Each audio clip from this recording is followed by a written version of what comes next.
그 나머지는 제가 책에 있는 걸로 보여드릴게요. 한번 책을 잠깐 보세요. 책을 보시면 8페이지, 일단 8페이지.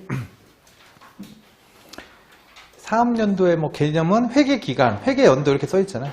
유의점은 그 이제 소득 계산하는 이제 그 기간 이제 개념이라고 보시면 되고, 원칙은 어떻게 돼 있어요? 이 책은 이렇게 돼 있어요. 법령이나 정관 등의 원칙이 요거 원칙이나 법령이나 정관에 정해졌다고 하고 그 기간에 1년을 넘지 못한다. 이렇게 써있죠, 이렇게. 그 다음에 두 번째, 그 예외가 1번만 보시면 되지.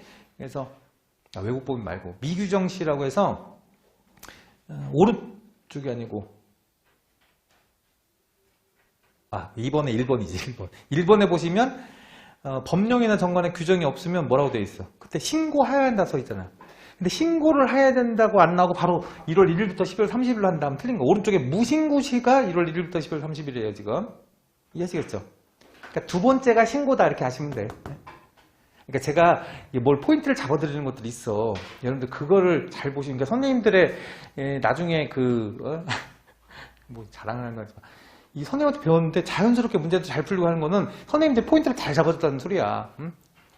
그러니까 제가 설명할 때 중요하게 포인트 탁탁 잡는 것들 있잖아. 그런 것들만 공부하셔도 돼. 나머지들 읽어보다 보면 이것도 있는데? 이런 건 시험에 안 나, 이런 것들은. 그래서 시험 문제 낼 때 주로 제가 설명하는 거 안에서만 낼 거야, 선생님들 다. 응? 그래서 그렇게 생각하시고, 그래서 이제 법인세 같은 경우 혼자 공부하기 진짜 그러니까 제가 설명한 거 잘 이렇게 듣고 나서 따라오지 않으면 책이 범위가 많잖아, 갑자기 양이 많으니까 요거만 잘 따라오시면 되게 쉽게 공부할 수 있어요. 그래서 지금 포인트는 얘가 없이 나오면 틀린다. 그래서 순서대로 간다, 첫 번째. 그 다음에 오른쪽에 사업연도 변경부터 나왔네. 그 다음 페이지 보세요. 다음 페이지에 이거는 말로 나오는 것도 나중에 하면 어렵진 않은데, 변경 신고 기한이 첫째 줄 뭐라고 되어 있어요? 사학년도 종료일로부터 3개월 이내라고 되어 있죠.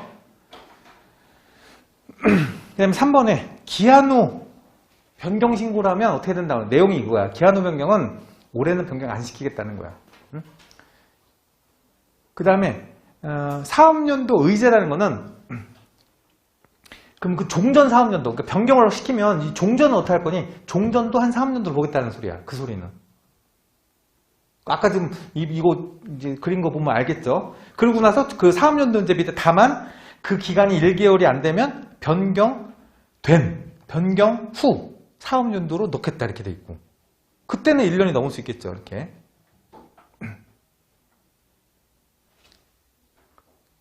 뭔지 알겠죠, 그게? 그 내용이야, 그냥. 그 내용이 써 있으니까 보시고, 예를 들어서 하나만 더 볼게요. 거기 10페이지 여러분들 3번에 한 편이라고 써 있는 거, 거기 체크만 딱 해놓으세요. 이것도 시험에 잘 나오는 거긴 한데, 이 법령에 따라 사업연도가 정해져 있는 거야. 그러니까 회사가 이런 법에 따라서 니네 사업연도 이걸 하래. 근데 그 법령이 개정돼서 사업연도가 바뀐 거야. 그럼 내가 신고를 해야 돼? 신고할 필요가 없대. 자연스럽게 법령 개정의 내용에 따라서 같이 변경하겠대요. 이건 알겠죠, 그냥 대충 이렇게 한 번만 들어보면 돼. 이거는 원래 객관식 할 때만 보셔도 되는데, 이건 많이 나왔던 문항이긴 한데, 그러니까 법령에 의해서 내가 정해지는 회사야. 그러면 이제 그게 법령에 따라서 자연스럽게 법령이 개정돼서 그 사업연도 변경되면 내가 신고 안 해도 같이 변경된 거야.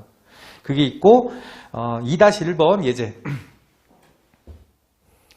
그 예제는 제가 요거랑 똑같이 해놨어. 그 3월 30일 전에 유형 1번은 변경을 한 거고, 하나는 3월 30일 넘어서 4월 1일 날 변경했으니까 유형 1번은 어떻게 답이 되겠어요?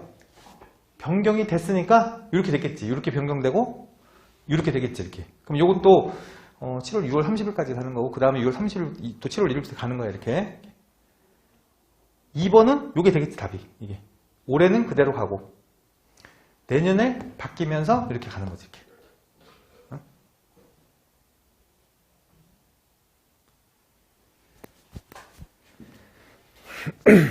11페이지.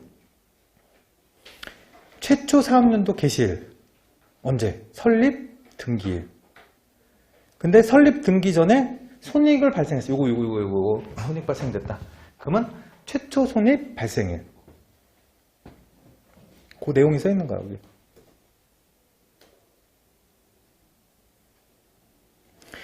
법인한 단체는 일단 넘어가세요. 왜냐면 법인한 단체는 설립 등기가 없어서 이제 다음 페이지에 있는 거지만 얘네들은 뭐 중요하진 않아. 시험에 나온 적은 없어. 근데 나 혹시 그래도 모르니까 나중에는 볼 건데 법인한테는 아까 배운 이유 알겠지? 법인한테는 등기를 못 하잖아, 걔네가. 설립 등기를 하고 싶어 등기를 못 하니까 미등기 단체니까 그때는 설립일을 이제 설립 등기일로 등기일처럼 설립을 보는데 그럼 언제 설립됐습니까? 근데 뭐 인허가를 받아서 설립했으면 인허가일이 되는 거고 뭐 기본 재산이 출현돼서 만약에 설립이 됐으면 그날로 보는 거 뭐 이렇게 되는 거야.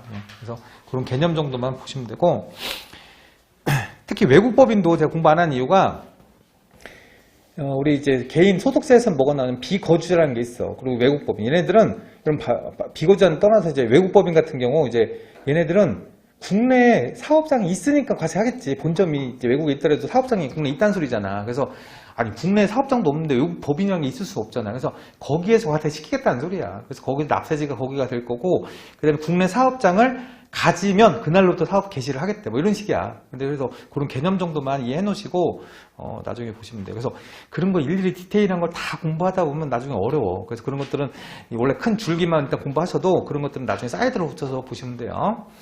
그 다음에 네 번째 사업연도 의제라고 해서 내국법인 보시면 해산했을 때 그 사업연도 중 해산 그럼 언제까지야? 해산 등기일까지. 그리고 해산 등기일의 다음 날로부터 과세 사업연도 종료일까지. 그리고 원래 자녀재산가액 확정일까지거든요. 6월 30일 이날이라고 했잖아. 근데 종료가 될 수도 있어 이렇게. 그럼 종료일까지 가고 자녀재산 확정은 따로야 이렇게.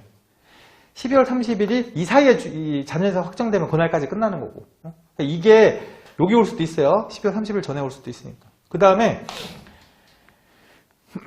청산 중에 자녀재산가액이 확정되면 그날까지 이렇게. 그 오른쪽 페이지에 사업을 개시하게 되면 어떻게 된다 했어요? 계속 등기일까지 가고 다음에 또 생기는 거잖아. 이렇게. 그 다음에 합병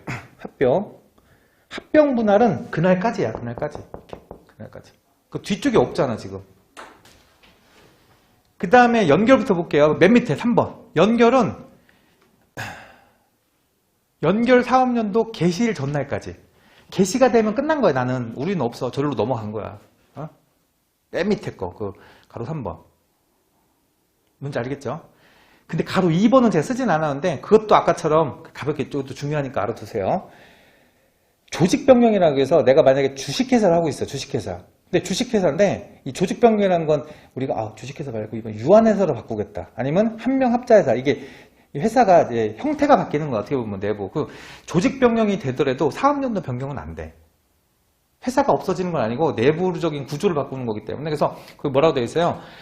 조직 변경이 되더라도 기존 사업, 해당 사업연도는 조직 변경 정 사업연도가 계속된 것으로 본다고 써 있잖아. 그러니까 기존 사업연도는 그대로 갖고 하는 거야. 이거는 그냥 가볍게 아까 우리 법령 개정한 거랑 같이 시험에 잘 나오는 거니까 이 두 개 잘 보시면 돼요. 다음 페이지는 외국법인이니까 그건 나중에 볼 거고. 아시겠죠? 여기까지.